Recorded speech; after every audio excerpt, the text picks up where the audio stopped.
নমস্কার বন্ধুরা, গল্পের জাদুকর ইউটিউব চ্যানেলে আপনাদের আন্তরিক স্বাগত। আজকের এই অন্ধকার রাতে আমি নিয়ে এসেছি এক ভয়ঙ্কর ও রোমাঞ্চকর কাহিনী। তারানাথ তান্ত্রিক ও ব্রাহ্ম পিশাচ। আপনারা তো জানেন, তারানাথ তান্ত্রিক এক রহস্যময় মানুষ। কলকাতার এক পুরনো গলিতে ছোট্ট এক ঘরে থাক, চারপাশে বই, পুরনো তান্ত্রিক পুঁথি আর ধোঁয়া ওঠা হুঁকো। তারানাথ শুধু তান্ত্রিকই নন, তিনি এমন একজন মানুষ যার জীবনে নানান অদ্ভুত অভিজ্ঞতা জমা আছে। কোনো রাত তিনি আমাদের শোনান শ্মশানভূমির গল্প, কোনো রাতে পাহাড়ি ডাকাত, আবার কখনো অজানা দানব যার উপস্থিতি মানেই মৃত্যুর ছায়া, আতঙ্কের কুয়াশা। আজ আমরা শুনব তারানাথের নিজের মুখে কিভাবে এক রাতে তার সামনে এসে দাঁড়ালো সেই ব্রাহ্ম পিশাচ, আর সেই রাতের ভয়ঙ্কর ঘটনায় কি ঘটেছিল। বন্ধুরা, আলো নিভিয়ে দিন, হেডফোন কানে দিন। যার উপস্থিতি মানেই মৃত্যুর ছায়া, আতঙ্কের কুয়াশা। আজ আমরা শুনব তারানাথের নিজের মুখে কিভাবে এক রাতে তার সামনে এসে দাঁড়ালো সেই ব্রাহ্ম পিশাচ, আর সেই রাতের ভয়ঙ্কর ঘটনায় কি ঘটেছিল। বন্ধুরা, আলো নিভিয়ে দিন, হেডফোন কানে দিন, কারণ গল্পটা শুরু হচ্ছে এখনই।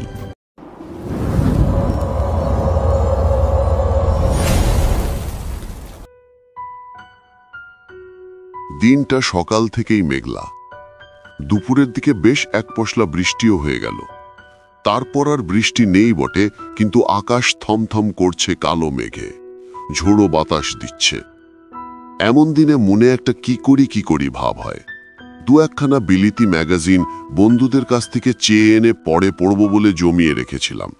এখন সেগুলো উল্টে পাল্টে দেখলাম বাদলার দিনের মেজাজের সঙ্গে ঠিক খাপ খাচ্ছে না। কি করা যায়?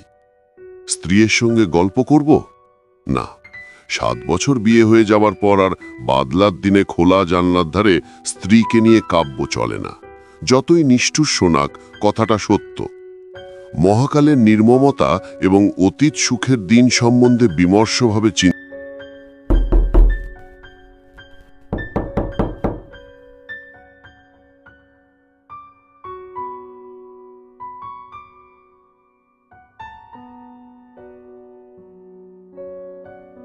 বললুম, যে অশ্ব নেই তার তৃণ সংগ্রহ করছিলাম। খুব ভালো হয়েছে তুমি এসেছো, একেবারে মিয়নো দিন না?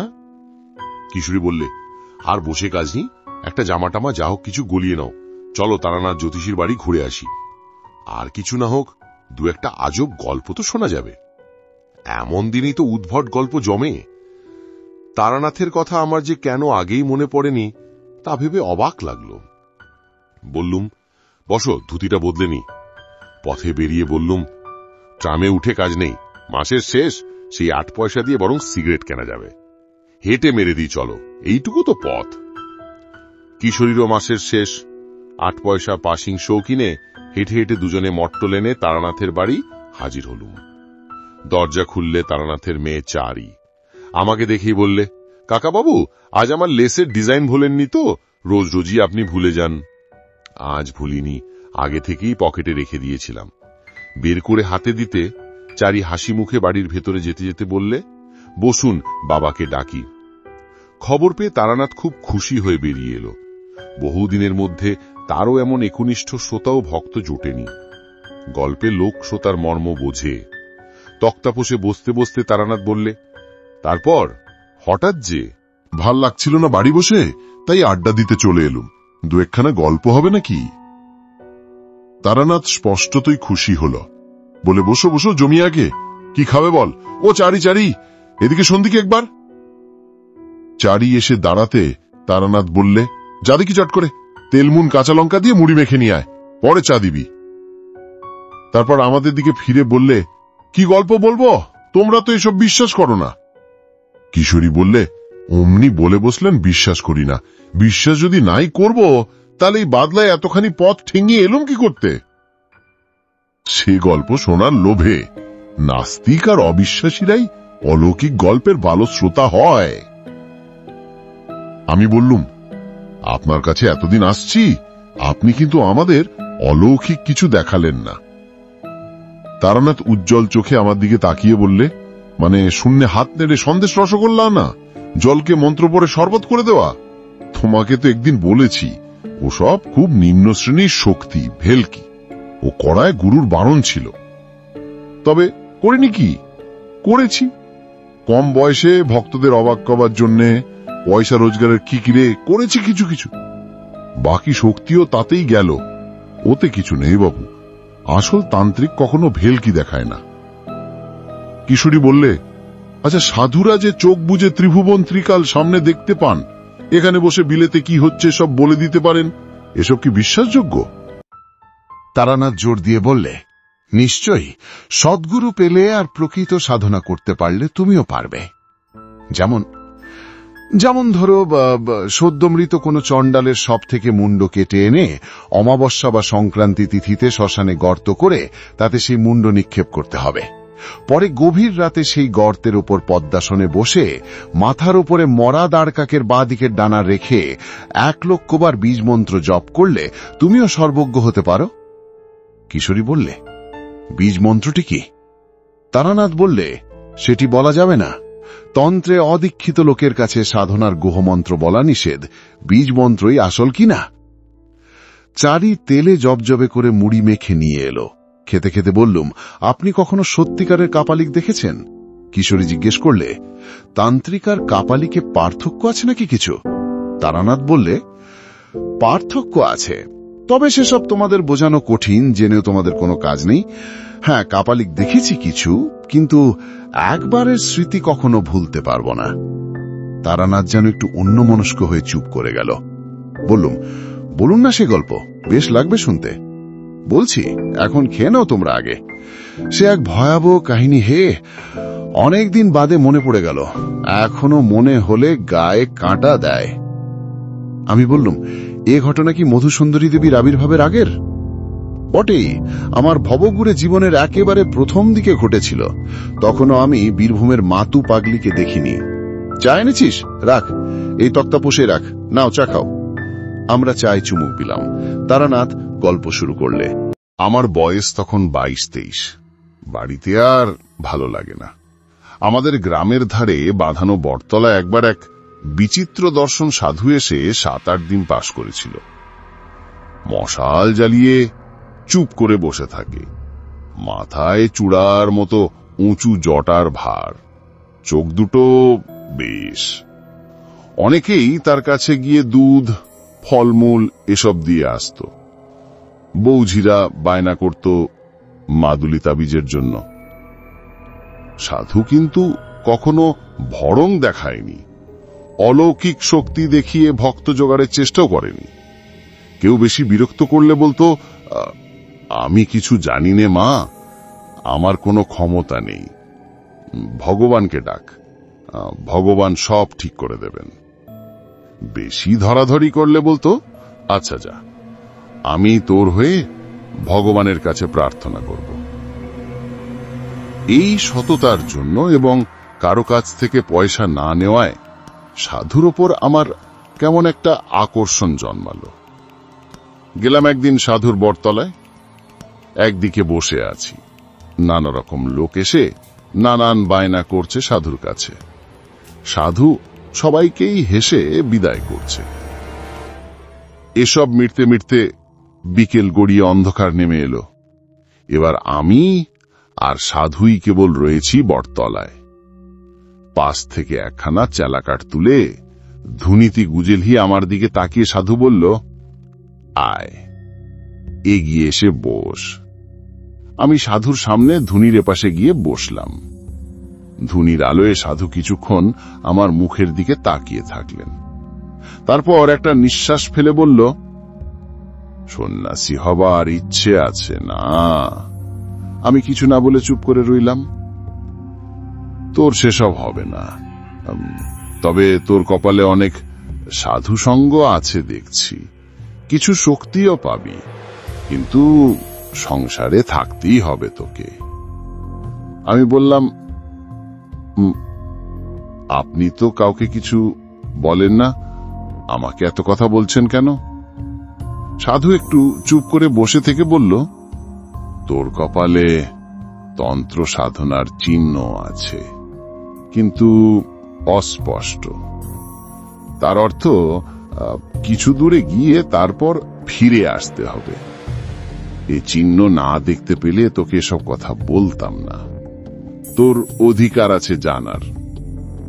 আমি উৎসুক হয়ে উঠলাম, বললাম, আর কি দেখতে পাচ্ছেন সাধুজি? বছর খানেকের ভেতর তোর খুব বড় বিপদ আসছে।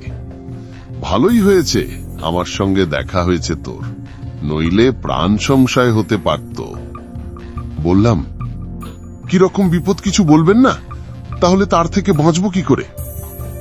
সাধু বলল, তা আমিও ঠিক বলতে পারছি না, জানলে নিশ্চয়ই বলতাম।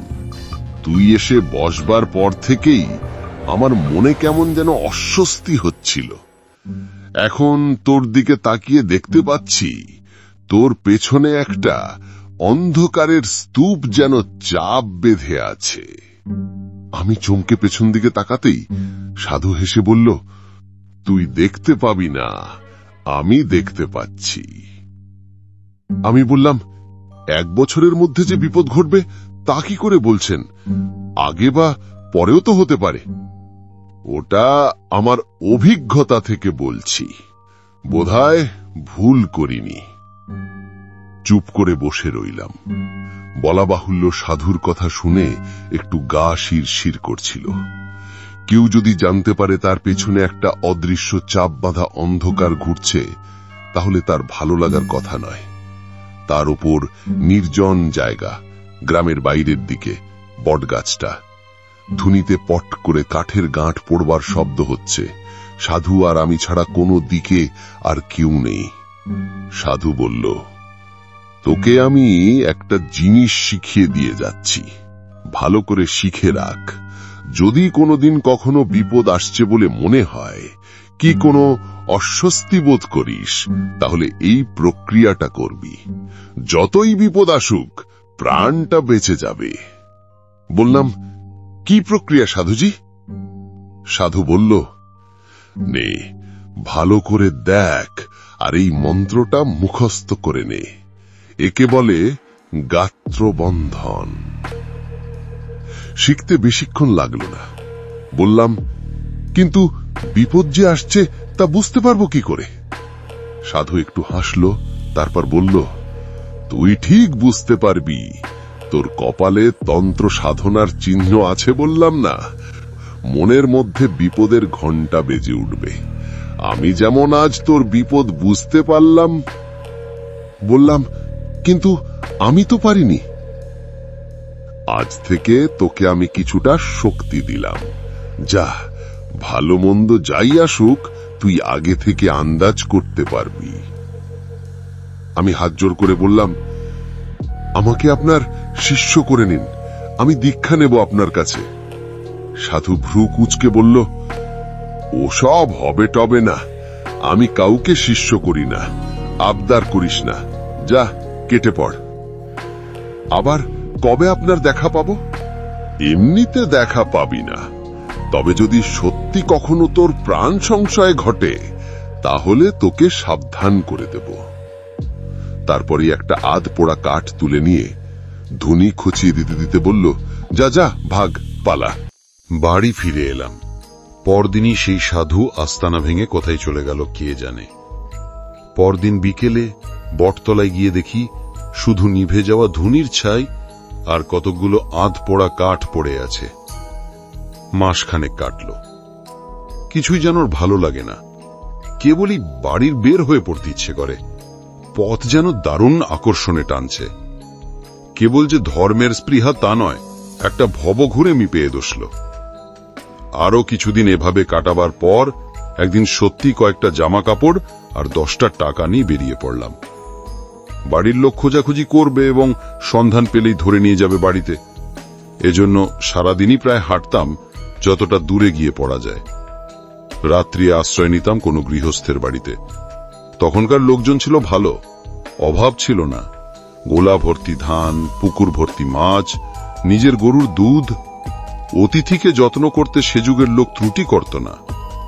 অব্রাহ্মণ গৃহস্বামী হলে গোয়াল ঘরের এক পাশ পরিষ্কার করে রান্নার আয়োজন করে দিত। সেখানে বসে রান্তাম। তারা আবার অপেক্ষা করত ব্রাহ্মণের প্রসাদ পাবার। কিশোরী প্রশ্ন করল, জিনিসপত্রের দাম তখন কিরকম ছিল?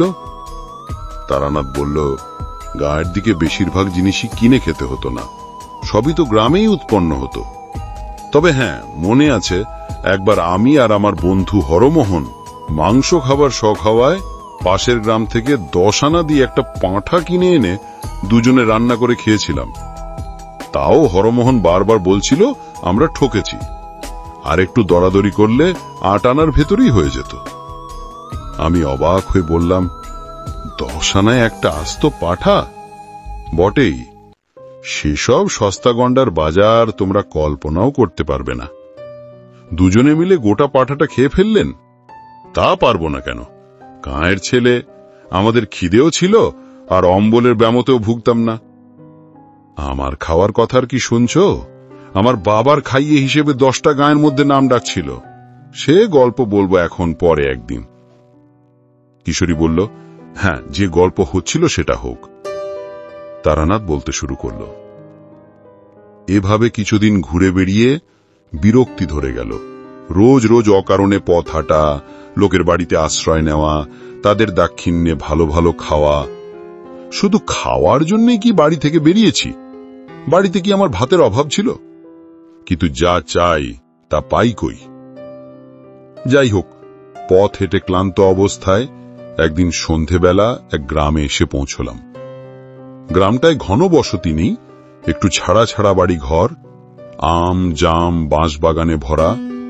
একটা বড় আম বাগানের পাশে কাদের বেশ সুন্দর বাড়ি দেখে সেখানেই আশ্রয় নেব ভাবলাম।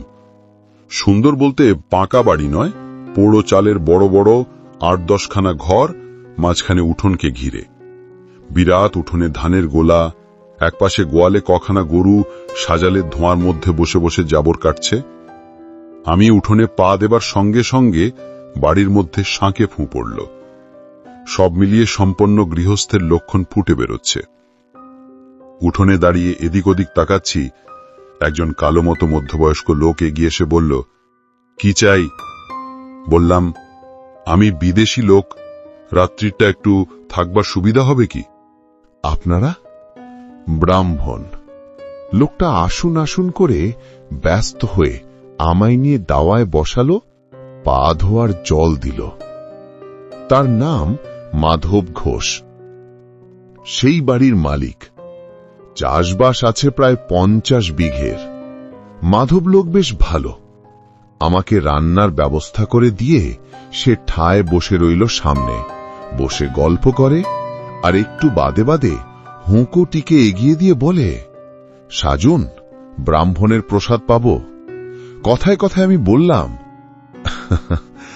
আমাদের বাংলাদেশের আতিথেয়তা বড় সুন্দর না?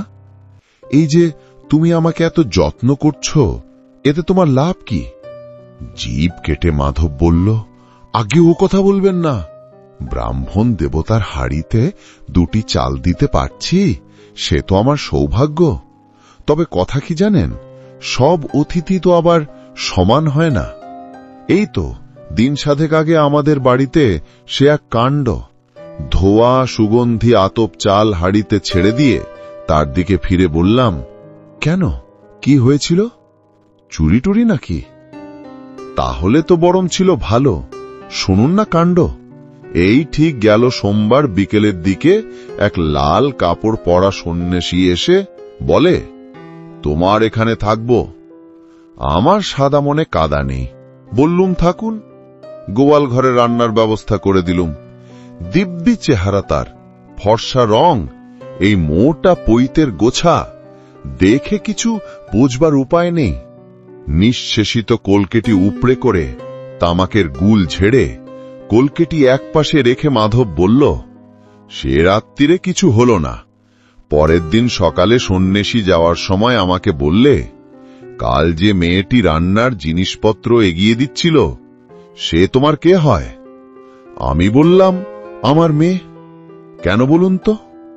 তারপর কি বলবো আপনাকে, সন্ন্যাসী যা বলল তা শুনে তো নিমেষে আমার মাথায় রক্ত উঠে গিয়েছে। বলে কি, তোমার ওই মেয়েটিকে আমাকে দাও, আমি ভৈরবী করব, ওর শরীরে ভৈরবীর চিহ্ন রয়েছে। আমি অবাক হয়ে বললাম, তারপর? মাধব ঘোষ বলল, তারপর আর কি, আমার চেঁচামেচিতে পাড়ার লোক জড়ো হয়ে গেল। বললুম, যাও ঠাকুর, ব্রাহ্মণ বলে শুধু পার পেয়ে গেলে, নইলে মাধব ঘোষের মেয়ের দিকে নজর দিয়ে এই গ্রাম থেকে আর বেরোতে হতো না। সন্ন্যাসী আমার দিকে কট করে তাকিয়ে যাবার সময় বলে গেল, কাজটা ভালো করলি না, তোর মেয়ে উদ্ধার হয়ে যেত, প্রতিফল হাতে হাতে পাবি। আমি অবাক হয়ে শুনছিলাম। বললাম, বল কি হে, এ তো সাংঘাতিক ব্যাপার। লোকটা আর আসেনি তো? মাধব ঘোষ হেসে বলল, আর তার আসতে সাহস হবে না, সন্ন্যাসী হলেও প্রাণের মায়া তো আছে। মাধব ঘোষের যত্নের সত্যি তুলনা নেই। খাওয়া যখন প্রায় শেষ হয়ে এসেছে, একটা বড় জামবাটি ভর্তি দুধ এনে সে একটু দূরে নামিয়ে রাখল। আমি লজ্জা পেয়ে বললাম, আবার দুধ কেন? আজ্ঞে, খানোটুকু, ব্রাহ্ম সেবা করলে আমার কল্যাণ হবে। পরের দিন সকালে উঠে আমি মাধবের কাছে বিদায় নিলাম। সে ছাড়তে চায় না কিছুতেই। আমি প্রায় জোর করে চলে এলাম বলা যায়, কারণ আগেই বলেছি আমি দুটো ভাতের জন্য পথে বের হইনি। সরল মানুষের ঘাড়ে চেপে অকারণে অন্ন ধ্বংস করতে আমার খারাপ লাগল। এই পথে আবার কখনো এলে তার বাড়িতে আশ্রম নেব কথা দিয়ে বেরিয়ে পড়লাম। দুপুরে একটা গঞ্জ মতো জায়গায় চিড়ে দই কিনে খাই, তারপর আবার হাঁটি। সারাদিনে প্রায় মাইল 15-16 হেঁটে সন্ধে নাগাদ এমন একটা জায়গায় এসে পৌঁছলাম যার ত্রিসীমানায় কোনো গ্রাম বা জনবসতি নেই। রুক্ষ পাদপহীন প্রান্তরের মধ্যে দিয়ে একটা ছোট্ট কি নদী তীর তীর করে বয়ে চলেছে। কি করব ঠিক না করতে পেরে নদীর ধার ধরে হেঁটে এগোতে লাগলাম। মিনিট 15 হেঁটে দেখি সামনে এক শ্মশান, বেশ বড় শ্মশান। অন্তত যতদূর চোখ যায় তাকিয়ে দেখলাম কেবল পোড়া পোড়া কাঠের গুঁড়ি, ছেঁড়া মাদুর, কাঁথা, ভাঙা কলসি এইসব পড়ে আছে। কিশোরী বললে, ওই নির্জন শ্মশানে সন্ধেবেলায় আপনার ভয় করল না? না, ভয় করবে কেন? শ্মশান অতি পবিত্র স্থান, সেখানে মানুষের সমস্ত পাপ শেষবারের মতো মুছে যায়, তার ঊর্ধ্বলোকে প্রস্থানের পথ সুগম হয়। শ্মশানে ভয় কিসের? যাই হোক, দাঁড়িয়ে চারদিকে দেখছি, হঠাৎ গম্ভীর ভারী গলায় পিছন থেকে কে যেন বলে উঠল, এখানে কি চাই? কি ভয়ানক গলার স্বর! লোহার ড্রামে পাথরকুচি ঢাললে এমন শব্দ হতে পারে। চমকে পিছনে তাকিয়ে দেখি একজন সাধু দাঁড়িয়ে, মাথায় পাকা তেঁতুলের মতো অজস্র জটা, মুখময় অযত্ন বর্ধিত দাড়ি গোফের জঙ্গল, লম্বায় আমার মাথা ছাড়িয়ে আরও 1 হাত, পরনে রক্তাম্বর, পায়ে বউল দেওয়া কাঠের পুরু খড়ম। কি দরকার এখানে? সাধুকে প্রণাম করে বিনীতভাবে জানালাম, আমার বিশেষ কোনো দরকার নেই, পথ হাঁটতে হাঁটতে এসে পৌঁছেছি এই মাত্র। কোথায় যাওয়া হবে? কোথাও না। মানে? ঠিক নেই। সাধু কি বুঝলো জানি না, কিছুক্ষণ আমার মুখের দিকে স্থির হয়ে তাকিয়ে থাকল।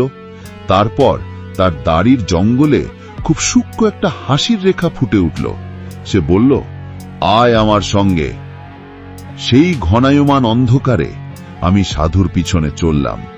বেশ খানিকটা হাঁটার পর দেখি একটা গাব বা ওই জাতীয় কোনো গাছের নিচে সাধু মরার মাদুর, কাঁথা ইত্যাদি টাঙিয়ে বেশ ঝোপড়ি মতো বানিয়েছে। বললাম, এইখানে আপনি থাকেন কেন? অসুবিধেটা কি? সাধুর কথাবার্তা যেন কেমন কেমন। আমি বললাম, না, অসুবিধে আর কি, তাই বলছি। সাধু আমাকে ঝুপড়ির বাইরে বসতে বলে নিজে ভিতরে ঢুকল। বেরিয়ে এলো দুটো পাকা কলা হাতে, বলল, এই নাও, খাও। নিলাম। কি উদ্দেশ্যে বেরোনো হয়েছে বাড়ি থেকে? সাধু হবার ইচ্ছে নাকি? আমি উত্তর না দিয়ে কলা হাতে চুপ করে বসে রইলাম। তুই আমার কাছে থেকে যা, আমি তোকে চেলা করে নেব, থাকবি? তারপর সাধু একটা কথা বলল, যা আমাকে আমাদের গ্রামের বটতলার সেই সাধুও বলেছিল। বলল, তোর কপালে তন্ত্র সাধনার চিহ্ন আছে, থেকে যা তুই আমার কাছে। আমি একটু ফাঁপড়ে পড়লাম। এই সাধুকে দেখে আমার তেমন ভক্তির উদয় হয়নি, বরং কেমন একটু অস্বস্তি হয়েছে। এত সহজে নিজে থেকে চেলা করে নিতে চাইল দেখে সে ভাব বেড়েছে, বই কমেনি। ভালো সাধু কখনো কথায় কথায় শিষ্য করে বেড়ায় না। অবশ্য আমার কি চিন্তা, থাকি কদিন, ভালো না লাগলে কেটে পড়ার বাধা কোথায়? সাধুর সঙ্গের জন্যই তো বেরিয়েছি, বাজিয়ে দেখতে দোষ কোথায়? বললাম, থাকব। সাধু বলল, বেশ, আমি একটা বিশেষ সাধনা করছি, সেটা কদিনের মধ্যেই শেষ হয়ে যাবে, তারপর তোকে দীক্ষা দেব। কি সাধনা? সে আছে, সময় হলেই জানাবো। তাছাড়া তোর সাহায্য আমার দরকার হতে পারে। থেকে গেলাম সাধুর কাছে। 2-4 দিন কেটে গেল। সাধু আমাকে একলা ফেলে রেখে সারাদিন কোথায় কোথায় ঘুরে কি সব সংগ্রহ করে আনে, বোধহয় নিজের সাধনার জিনিসপত্র। রাত্রিরে বসে অনেকক্ষণ ধরে পূজা আচ্চার জপতপ করে। সেই সময়টা আমি একটু দূরে কাঠকুটো দিয়ে আগুন জ্বালিয়ে মাটির হাঁড়িতে ভাতে ভাত রান্না করি। অনেক রাত্রিরে খাওয়া হয়।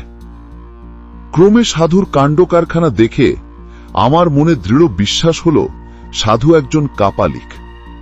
একদিন একটা মরা চড়ুই পাখি কোথা থেকে ঠ্যাং ধরে ঝুলিয়ে আনি হাজির। ঝুপড়ি থেকে ছুরি আনে চড়ুইটার কেট চিড়ে নাড়ি ভুড়ি বের করল সাধু। তারপর কি একটা জিনিস আমাকে না দেখিয়ে টুক করে ভরে দিল পাখিটার পেটে। আবার ঝুপড়িতে ঢুকে দুখানা একই মাপের মাটির সরা এনে একটাই মরা পাখিটা রেখে অন্যটা দিয়ে চাপা দিয়ে দিল। তারপর একটু আটা মেখে সেই আটা দিয়ে দুটো সরাই মুখে মুখে জুড়ে দিল। আমি অবাক হয়ে বললাম, এই দিয়ে কি হবে? সাধু সংক্ষেপে বলল, কাজ আছে। তারপর আমার হাতে মুখ বন্ধ সরাটা দিয়ে বলল, আগুনে পোড়াও, এটা 1 ঘন্টা ধরে পোড়াবে। এইভাবে 3 দিন 1 ঘন্টা করে পোড়াবে। নাও। রান্না হয়ে গিয়েছিল, কিন্তু আগুন তখনও জ্বলছে। আমি কথা না বলে সরাটা সাধুর কাছ থেকে নিয়ে আগুনে রেখে দিলাম। সাধু বললে, দ্রব্যগুণ বুঝলে? দ্রব্যগুণ এক বিরাট জিনিস, তুমি মানো? বললাম, নিজে প্রত্যক্ষ দেখিনি কখনো। গাছপালা থেকে ওষুধ তৈরি হয় দেখেছি, খেলে অসুখ সেরে যায় তাও দেখেছি, কিন্তু যেসব কথা শুনতে পাওয়া যায়, যেমন বশীকরণ, স্তম্ভন, সেসব দেখিনি। সাধু হেসে উঠে বলল, বশীকরণ? ও আবার একটা কঠিন কিছু নাকি? ওর অনেক রকম উপায় আছে। বেশি জটিল প্রক্রিয়ায় যাওয়ার দরকার কি?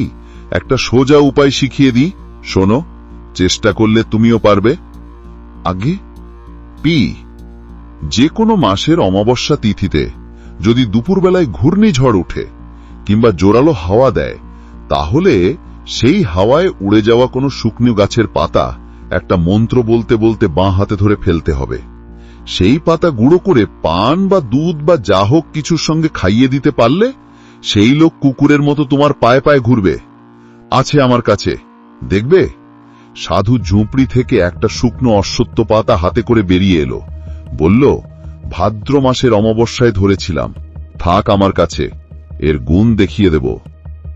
2 দিন আগে সাধু একটা বেশ মোটা নিমের ডাল নিয়ে এসেছিল। একদিন সকালে দেখি বসে বসে ছুরি আর দা দিয়ে কেটে তার থেকে একটা পুতুল বানাচ্ছে। নাক, মুখ, চোখ সব শুদ্ধ একটা মানুষের মূর্তি। এদিনও অবাক হয়ে জিজ্ঞাসা করলাম, এ দিয়ে কি হবে? এদিনও সাধু রহস্যময় হেসে বলল, কাজ আছে। তখনও আমি সাধুর আসল উদ্দেশ্য কিছুই বুঝতে পারিনি। বুঝতে পারলে আর এক মুহূর্ত সেখানে থাকতাম না। আরো 3-4 দিন কাটল। একদিন বিকেলে আমি রান্নার জন্য কাঠকুটো এক জায়গায় জড়ো করছি। তুমি প্রকৃতির সংঘাত শক্তিতে বিশ্বাস করো? বললাম, আগে ঠিক বুঝতে পারলাম না। প্রকৃতির অনেক রকম শক্তি আছে। যেমন প্রকৃতি আমাদের শস্য দান করে, বাতাস দান করে, বৃষ্টি দান করে, এগুলিতে আমাদের প্রাণ বাঁচে, এগুলি শুভ শক্তি। আবার মহামারী, দুর্ভিক্ষ, বন্যা, যুদ্ধ এগুলি হলো সংহারক শক্তি। এছাড়াও নানা ধরনের অদৃশ্য অদ্ভুত মারক শক্তি আছে। সাধনার দ্বারা তাদের জাগ্রত করা যায়। যেমন বেতাল জাগানো। বেতাল হচ্ছে এক ধরনের ক্রূর নিষ্ঠুর অপশক্তি। তার মারক ক্ষমতাও অমোঘ। একবার জাগ্রত হলে কাজ শেষ না করা অবধি তার নিদ্রা নেই। আমার গা শিরশির করছিল। বললাম, আর যদি কাজ শেষ না করতে পারে, যদি বাধা পায়? সন্ন্যাসী চোখ জ্বলে উঠল। বলল, বেতালকে বাধা দেওয়া খুব কঠিন, প্রায় অসম্ভব। কিন্তু বাধা পেলে সে ফিরে এসে যে তাকে জাগিয়েছে তাকেই হত্যা করে। এসব আগুন্নি খেলা। সাধু একটু চুপ করে থেকে বলল, আজ রাত্রিরে তোমাকে বেতাল জাগানোর পদ্ধতি দেখাবো। তুমি ভয় পাবে না তো? প্রথমে ভাবলাম বলি হ্যাঁ, তারপর জিনিসপত্র পোটলা করে পালাই। কিন্তু কেমন একটা আকর্ষণ হলো। বললাম, না। আপনি কি এরই সাধনা করছিলেন? সন্ন্যাসী হেসে বললে, তাই। সেদিন রাত্রি যখন গভীর, সাধু তার ক্রিয়াকর্ম শুরু করল। জবা ফুলের মালা, রক্তচন্দন এসব আগে থেকেই জোগাড় করা ছিল। সাধু সেই নিম কাঠের পুতুলটা এনে তাতে বেশ করে তেল সিঁদুর মাখালো। তারপর সেটাকে কোমর অবধি পুতল মাটিতে। তার চারদিকে বেড়ার মতো করে মাটিতে রেখে দিল একটা জবা ফুলের মালা। পদ্মাসনে বসে বিড়বিড় করে কি মন্ত্র পড়তে পড়তে পুতুলটায় রক্তচন্দনের ছিটে দিতে লাগল। এসব হলে ঝোলা থেকে বের করলো একটা মদের বোতল। সাধুর ঝুঁপড়িতে একটা মরার খুলি ছিল, আগেই দেখেছি। সেটাতে খানিকটা মদ ঢেলে সাধু আমার দেখে তাকিয়ে বলল, সেই বন্ধ সরাটা কই? আমি সরা এনে দিলাম। সাধু আটাগুলো নখ দিয়ে খুঁটে খুঁটে তুলে সরাটা খুলল। দেখলাম 3 দিন পোড়ানোতে ভেতরে পাখিটা একদম ছাই হয়ে গিয়েছে। সেই ছাই এক চিমটি নিয়ে মদে মেশালো সাধু। তারপর ঢক করে মদটা গলায় ঢেলে দিল। খাওয়ার পরেই সাধুর আশ্চর্য পরিবর্তন দেখলাম। সাধুর চোখ দুটো ছোট ছোট কোঠরে গিয়ে যেন দুটুকরো কয়লার মতো জ্বলতে লাগলো। আমার দিকে ফিরে সাধু বলল, শুকনো কাঠ দিয়ে একটা ধুনি করো। করলাম। ধুনি বেশ জ্বলে উঠতে সাধু রক্তচন্দন দিয়ে ধুনি পুজো করল। তারপর তামার কোষায় গাওয়া ঘি, একটা জবা ফুল, আরো কি যেন মিশিয়ে মন্ত্র পড়ে আগুনে আহুতি দিল। সঙ্গে সঙ্গে একটা বিকট পোড়া গন্ধে ভরে গেল চারদিক। সাধু বিকৃত গলায় হেসে উঠল। আর আমার মনে হলো সেই ধোঁয়ার অন্ধকারের ভেতরে ধুনির অর্ধে থেকে একটা যেন জমাট অন্ধকার দিয়ে তৈরি মূর্তি উঠে বাতাসে ভর করে ভেসে কোথায় মিলিয়ে গেল। আমি অবাক হয়ে সেই দিকে তাকিয়ে রইলাম। মূর্তিটাকে খুব পরিষ্কারভাবে যে দেখেছিলাম তা বলতে পারি না, তবে যেটুকু দেখতে পেয়েছিলাম তাতেই বুক ঠান্ডা হয়ে আসে। বিশাল স্থূল রাত্রির অন্ধকার দিয়ে তৈরি যেন একটা অপচ্ছায়া। সাধু বলল, দেখলে ওই বেতাল? আমি বললাম, কোথায় গেল? সাধু বসে বলল, এদিকে সরে এস। আমি আসল কথাটা এতদিন তোমাকে বলিনি, আজ বলি। আজ থেকে 15-20 দিন আগে এখান থেকে মাইল 20 দূরে এক গ্রামে আমি মাধব ঘোষ বলে একজন লোকের বাড়ি রাত্রিরে আতিথ্য গ্রহণ করি। আমার মাথায় বিদ্যুৎ খেলে গেল। মাধব ঘোষ? তাহলে এই কাপালে কি সেদিন মাধব ঘোষের বাড়িতে হাঙ্গামা করেছিল? বটে। সাধু বলে চলেছে, সেই মাধব ঘোষের বড় মেয়েটির দেহে প্রকৃত সাধন সঙ্গিনী হওয়ার উপযুক্ত সমস্ত লক্ষণ বর্তমান ছিল। আমার বর্তমানে কোনো ভৈরবী নেই। আমি পরদিন সকালে মাধব ঘোষের কাছে সাধনার জন্য মেয়েটিকে চাইলাম। মাধব দিল তো নাই, উপরন্তু আমাকে অকথ্য অপমান করে বাড়ি থেকে তাড়িয়ে দিল। সে অপমান আমার বুকে কাটার মতো বিঁধে আছে। বেরিয়ে আসবার সময় মাধব আমার ঘাড়ে হাত দিয়ে একটা ধাক্কাও দিয়েছিল। আমার গায়ে হাত? আচ্ছা, মাধব ঘোষ, এইবার দেখব তোমাকে। আমি ভয় পেয়ে বললাম, কি করবেন আপনি? করব কি? করেছি। এই যে বেতাল জাগিয়ে পাঠালাম, কোথায় গেল সে? পাঠালাম ওই মাধব ঘোষের বাড়ি। এইবার সে বুঝবে কাকে সে অপমান করেছিল। কি হবে মাধব ঘোষের? আজ তার নিজের ক্ষতি কিছু হবে না, আজ তার বাড়িতে একটা কিছু করে আসবে বেতাল। এক পক্ষ ধরে আমি বেতাল মন্ত্র জপ করে আজ আহুতি দিয়েছি। কাল অমাবস্যা, কাল পূর্ণাহুতি দেব হোম করে। ওই যে নিম কাঠের পুতুল দেখছ, ওটা হচ্ছে মাধব ঘোষের প্রতিমূর্তি। ওই পুতুলে কাল প্রাণ প্রতিষ্ঠা করে বেতালকে চিনিয়ে দেব। তারপর বেতাল আবার কাল যাবে মাধবের বাড়ি। তারপর পরশু মাধব ঘোষের মৃতদেহ পড়ে থাকবে উঠোনে কি আমবাগানের মধ্যে। ভয়ঙ্কর বিভৎস অপমৃত্যু, কেউ কিচ্ছুটি টের পাবে না কোথা দিয়ে কি হলো। সাধুর মুখটা এখন আমার কাছে নেকড়ে বাঘের মতো লাগছিল। আমি আর সহ্য না করতে পেরে বললাম, কিন্তু এ আপনি অন্যায় করছেন, এ ঠিক নয়। সাধুর চোখ আবার ধক করে চলে উঠল। পৈশাচিক ক্রোধে মুখ বিকৃত করে সে আমার দিকে তাকিয়ে বলল, কি বলতে চাস তুই? আমি অন্যায় করছি? আমার যেন কেমন সাহস এসে গেল। বললাম, নিশ্চয়ই অন্যায়। আপনি এই কুকর্মে লিপ্ত আছেন জানলে আমি একদিনও থাকতাম না এখানে। প্রতিহিংসা সাধনের জন্য নরহত্যা মহা অধর্ম। মূর্খ, কাপালিকের পক্ষে প্রতিহিংসা সাধন অধর্ম নয়, তুই তার কি বুঝবি? থামুন, আপনার মতো নরকের কৃমি কীটের কাছে আর নয়।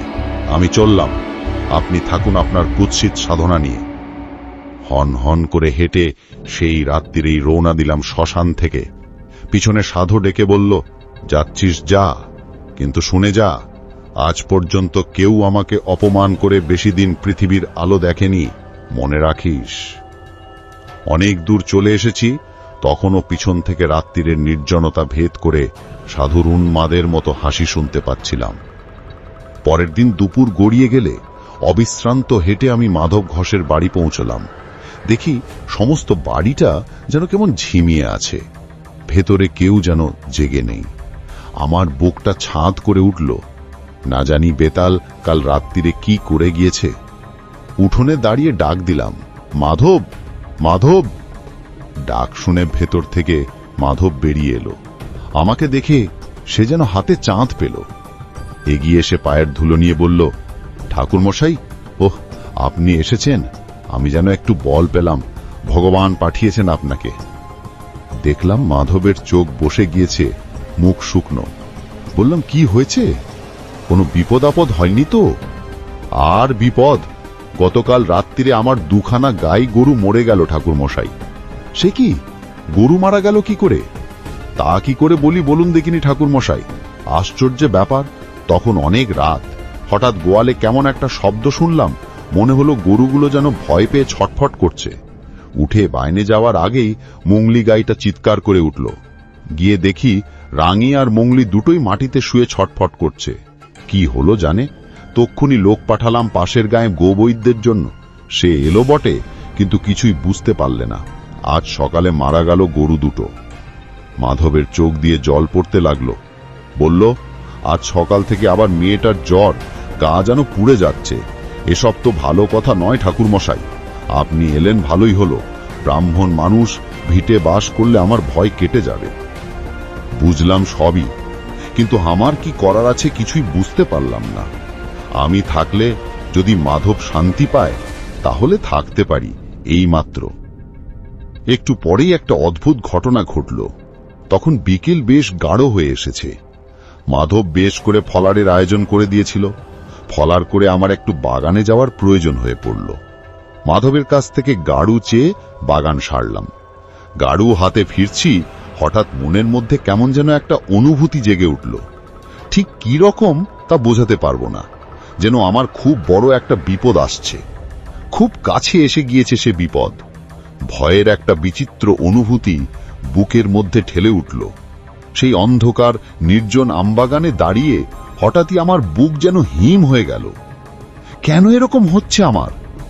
তাড়াতাড়ি ধেরবার জন্য এগোতে গিয়ে মনে হলো কয়েক হাত দূরে একটা আম গাছের গুড়ির পাশে কে যেন চুপ করে দাঁড়িয়ে আছে।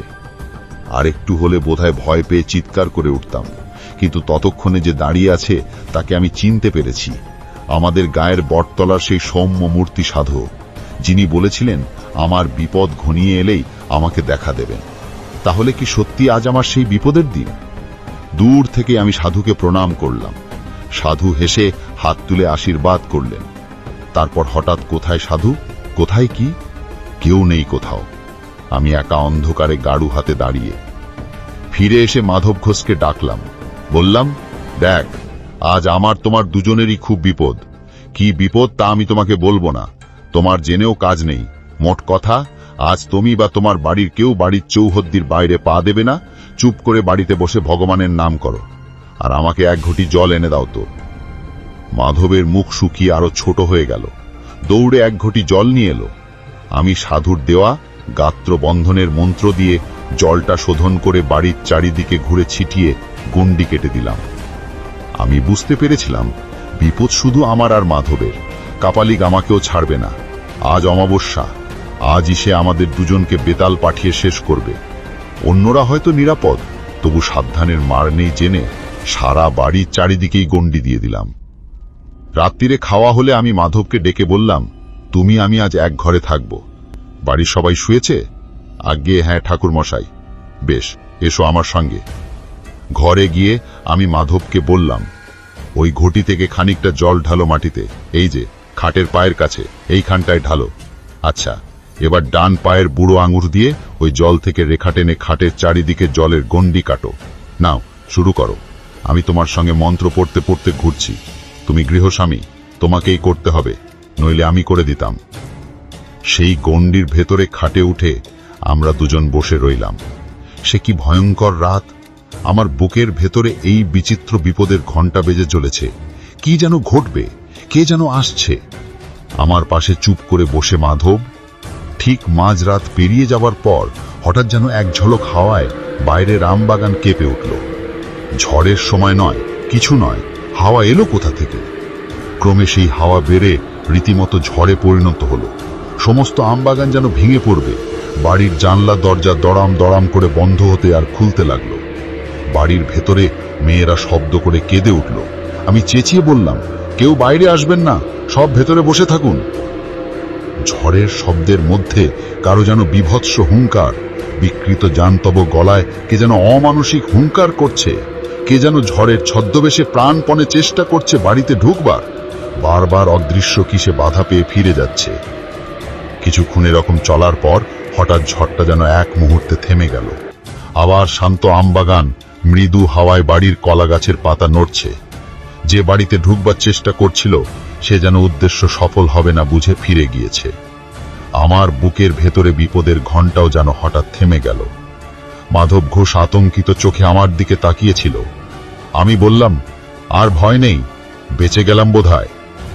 সেদিন রাত্রিটা আমরা খাটেই বসে রইলাম।